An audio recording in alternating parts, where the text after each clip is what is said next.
Bienvenue au cours d'arbrage pour le collège. Dans cette vidéo, on va parler de chimie. Peut-être pour la première fois en 5e, on va réellement parler de chimie. Donc, on va d'abord faire pas mal de choses pour mettre en place la chimie qui nous permettra d'aller plus loin en 4e et en 3e. Transformation chimique et mélange. On va d'abord parler donc des transformations physiques, chimiques et des mélanges. On s'attardera sur les mélanges. Puis on parlera de comment identifier des espèces chimiques qui ont été formées ou qui sont déjà là. Et enfin, on finira sur l'acidité. Transformation physique, chimique ou mélange. Il y a une certaine différence entre les transformations physiques, les transformations chimiques et les mélanges. Toutes peuvent sembler être similaires puisqu'à chaque fois la matière semble changer de forme, néanmoins les mécanismes ne sont pas toujours les mêmes. On va alors commencer par la transformation physique. Les transformations physiques, c'est plutôt simple en fait. La matière qu'on a au départ est la même que celle qu'on a à l'arrivée. Il y a juste un changement de forme ou d'apparence. Donc en gros, tout ce qui est le cycle de l'eau, fusion, évaporation, fusion, vaporisation, condensation solide, liquéfaction, etc. Ça, ce sont des transformations physiques, puisqu'en fait, on a la même chose au début et à la fin, ça a juste changé d'état. Un mélange, c'est un type de transformation physique. En gros, dans un mélange, on va avoir des espèces qui vont se mélanger pour donner un nouvel ensemble. Néanmoins, les espèces qui étaient là au départ sont toujours là à l'arrivée. Il est même possible de reséparer les constituants d'un mélange par certaines techniques de séparation qui ont pu être vues en 6e, comme la décantation, la filtration ou même l'évaporation. Et enfin, donc, une transformation chimique, c'est une transformation où les réactifs, ceux qui sont au départ, ne sont pas les mêmes que les produits, ceux qui sont à l'arrivée. On a donc une transformation de la matière, une redistribution de ce qui la constitue. Et là, ça n'a rien à voir. Donc il faut retenir que dans les transformations chimiques, les réactifs et les produits ne sont pas les mêmes. Les mélanges. Les mélanges, on va en étudier différents types. On étudie en fait des substances qui vont se mélanger ou pas. En 4e, vous verrez d'autres types de mélanges. Là, on va s'adapter sur deux premiers types. D'abord, on va mélanger des solides et des liquides. C'est très simple, vous prenez du sel, vous le mettez dans de l'eau, c'est un mélange solide-liquide. Dans ce cas-là, le solide qu'on a mis dans le liquide, c'est ce qu'on appelle le soluté. De l'autre côté, le liquide dans lequel on a mis le soluté, c'est ce qu'on appelle le solvant. Et l'ensemble, solide plus liquide, soluté plus solvant, c'est ce qu'on appelle une solution. Et on dit souvent que s'il n'y a pas de solution, c'est qu'il n'y a pas de problème. On peut aussi mélanger des liquides entre eux. C'est le cas par exemple quand on essaie de faire de la vinaigrette, puisqu'on va mélanger du vinaigre et de l'huile. Bien, le vinaigre et l'huile ne peuvent pas se mélanger. On dit qu'ils sont non miscibles. Tandis que l'eau et le vinaigre, eux, peuvent se mélanger. Dans ce cas-là, on va dire que ces liquides sont miscibles.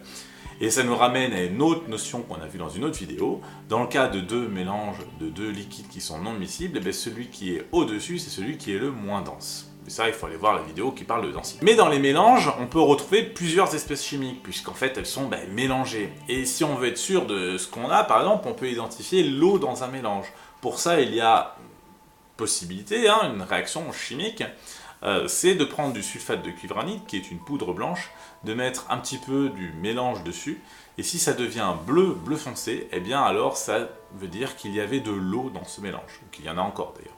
On peut faire dans le sens en mettant de la poudre sur quelque chose dont on soupçonne l'existence d'eau. On peut avoir des mélanges entre gaz. Alors les mélanges entre gaz, vous verrez ça en 4e, néanmoins, on peut identifier un gaz en 5e, c'est celui qui est produit lorsque par exemple on met du vinaigre avec du bicarbonate. Ça produit un gaz, ce qui va créer une pression supplémentaire à l'intérieur de la bouteille.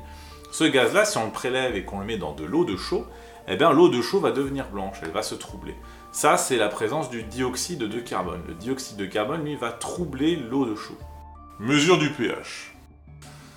Alors, le pH, c'est lié à l'acidité. L'acidité, c'est quelque chose qui peut provoquer des réactions chimiques. Si on fait réagir, par exemple, de l'eau et du bicarbonate, il ne se passe rien. Au mieux, il y aura un mélange, c'est-à-dire que le bicarbonate va se dissoudre dans l'eau. Mais si on fait réagir du vinaigre avec du bicarbonate, l'acidité du vinaigre, qui pourtant contient de l'eau, va faire se consumer le bicarbonate, va le faire disparaître et va créer un nouveau gaz, le CO2 qu'on peut identifier.